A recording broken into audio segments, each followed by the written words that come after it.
Hello दोस्तों, मैं मुकेश यादव आप सभी को अपने इस YouTube channel GS world wide पर हार्दिक स्वागत करता हूँ।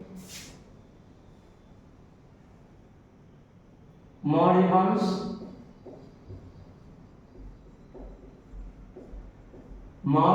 वंश का उदय एवं विस्तार के बारे में हम लोग अध्ययन करेंगे। तो है जो मौर्य वंश के है जो पतन के बारे में अध्ययन आगे हम लोग करेंगे। सबसे पहले देखते हैं कि मौर्य वंश का शुरुआत कैसे हुआ। तो हम लोग मगध साम्राज्य के विस्तार में हम लोग पिछले वीडियो में पढ़ लिए थे कि मगध में नंद वंश के शासक था और नंद वंश के अंतिम शासक था आपको धानानंद। कौन था? धानानंद। नंद वंश के अंतिम शासक कौन था आपको? धानानंद। और धानानंद जब मगध में आपको शासन कर रहा था तो उस समय भारत में विदेशी आक्रमण हो चुका था, जो कि सिकंदर आ गया था, यूनान का आक्रमणकारी, जो कि पिछले वीडियो में हमने इसके बारे में अध्ययन कर लिए थे। आज हम लोग देखेंगे कि जब सिकंदर भारत से चला गया तो तक्षशिला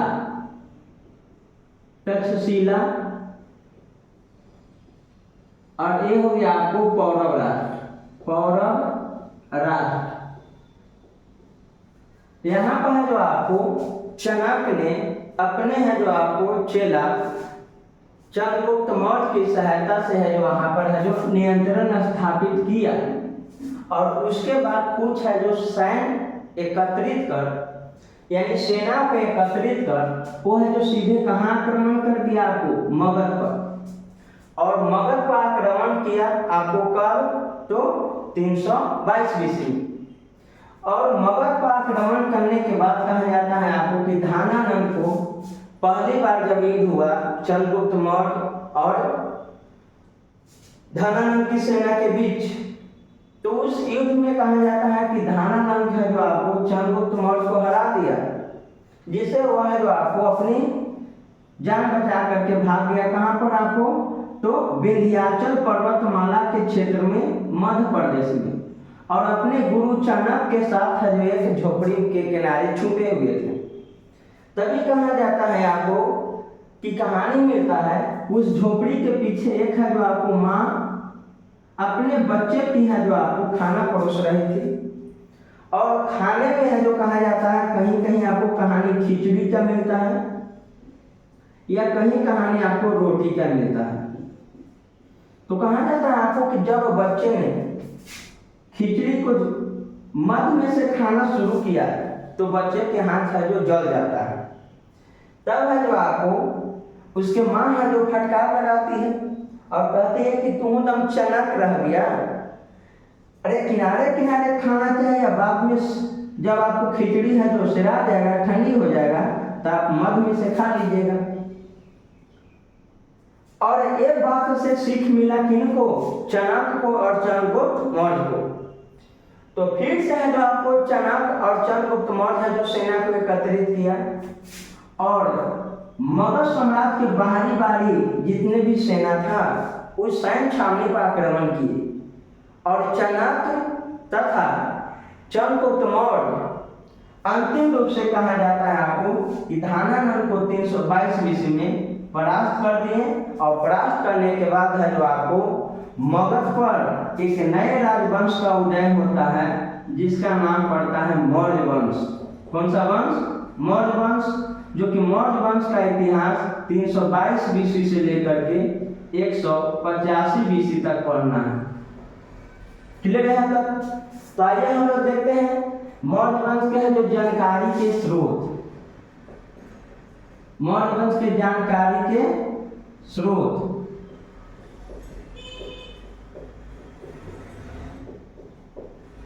उसके बाद हम लोग इसे पढ़ेंगे शासक कि कौन कौन से प्रमुख शासक हुए।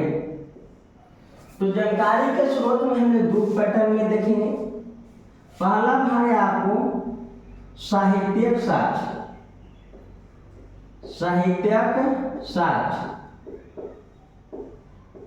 और दूसरा आपको है भाग पुरातात्विक साक्ष्य। पुरातात्विक साक्ष्य। तो साहित्यिक साक्ष्य में क्या था, ध्यान दें। साहित्यिक साक्ष्य में कहा जाता है आपको पुस्तक है अर्थशास्त्र।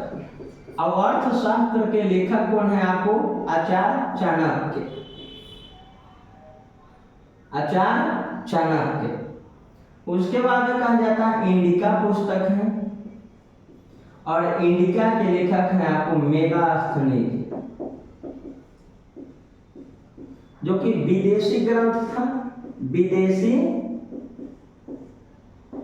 ये इतिहासकार कौन आपको, मेगास्थनीज। उसके बाद कहा जाता है कि पुराण में भी आपको वर्णन मिलता है आपको। पुराण के संख्या के वो 18 पुराण के हैं। जो रचनाकार कौन है, तो लोमहर्ष ऋषि। लोमहर्ष ऋषि एवं उग्रश्रवा। उग्रश्रवा जो कि लोमहर्ष ऋषि के पुत्र कौन थे आपको, उग्रश्रवा।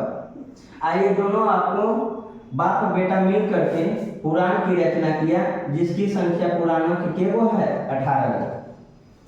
उसके बाद कहा जाता है आपको बौद्ध ग्रंथ से मिलता है पता। बौद्ध ग्रंथ, बौद्ध ग्रंथ में है जो आपको दीपवंश, महावंश, महाबोधि वंश,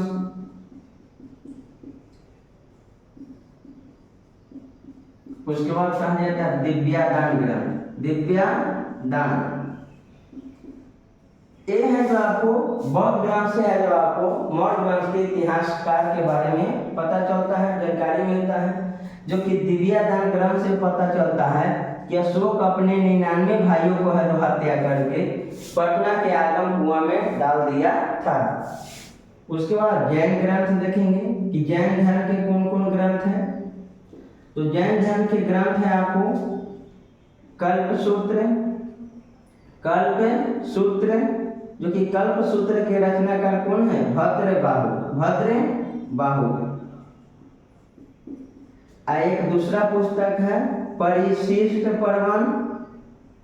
परिशिष्ट पर्वन और परिशिष्ट पर्वन के रचनाकार है हेमचंद्र। तो ये दोनों है जो आपको जैन धर्म के ग्रंथ है, जिससे है जो आपको पता चलता है कौन सा वंश के बारे में, मौर्य वंश के बारे में। एक और है पुस्तक आपको मुद्रा राक्षस। मुद्रा राक्षस जिसकी लेखक कौन है आपको, विशाखदत्त। तो ये सभी है जो आपको साहित्यिक है जो ग्रंथ से मौर्य वंश के उदय, पतन एवं विस्तार के बारे में वर्णन मिलता है। उसके बाद आगे हम लोग देखेंगे इसमें कि पुरातात्विक साक्ष्य कौन कौन थे। तो पुरातात्विक साक्ष्य में हम लोग देखेंगे कौन कौन है।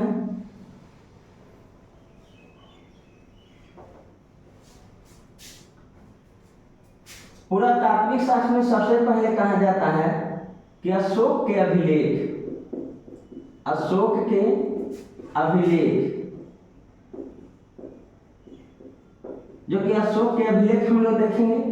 अशोक के अभिलेख हम लोग इसमें पढ़ेंगे 14 को बृहशिलालेख, 7 को है जो आपको पढ़ेंगे स्तंभलेख, 4 को गुफालेख के बारे में पढ़ेंगे आगे चल करके।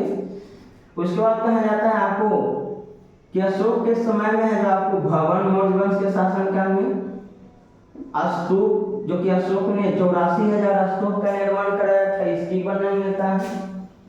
उसके बाद कहा जाता है आपको गुफाएं, उस समय के है जो आपको कला। कला के प्रकार के, दो प्रकार के, मूर्ति कला और चित्रकला। चलिए यहाँ तक गुफाएं में हम देखेंगे आपको कि बराबर की पहाड़ी में 4 प्रकार की गुफाएं हैं। कर्ण चोपड़ा,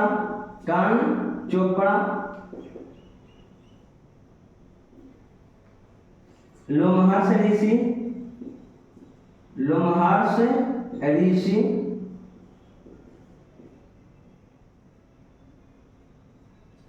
उसके बाद है आपको सुदामा,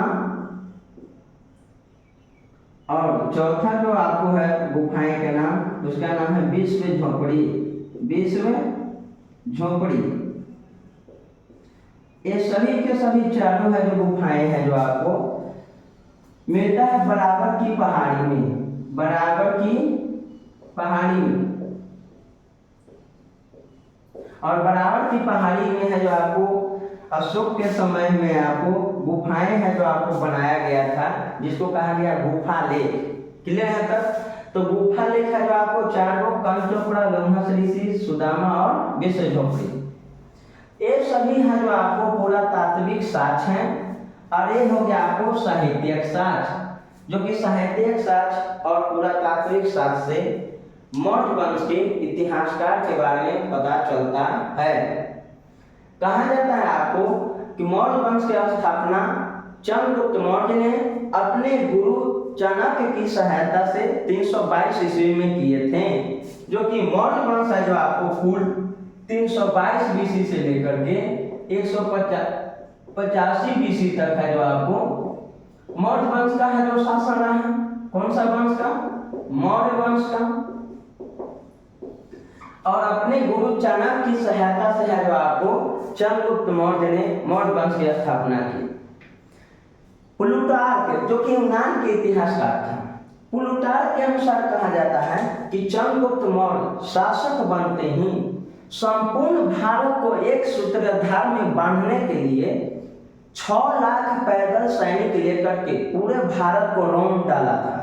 इस बात की चर्चा यूनानी इतिहासकार प्लूटार्क ने अपने ग्रंथ में किया है कि जैसे ही आपको शासक बनता है मगध के चंद्रगुप्त मौर्य, तो पहली बार इतिहास में पहली बार पूरे भारत को एक सूत्राधार में बांधने वाला शासक कौन है? तो चंद्रगुप्त मौर्य। यूनानी इतिहासकार प्लूटार्क के अनुसार 6 लाख पैदल सेना लेकर के पूरे भारत को रौंद डाला था। क्लियर है तब? आइए हम लोग देखते हैं चंद्रगुप्त मौर्य के बारे में।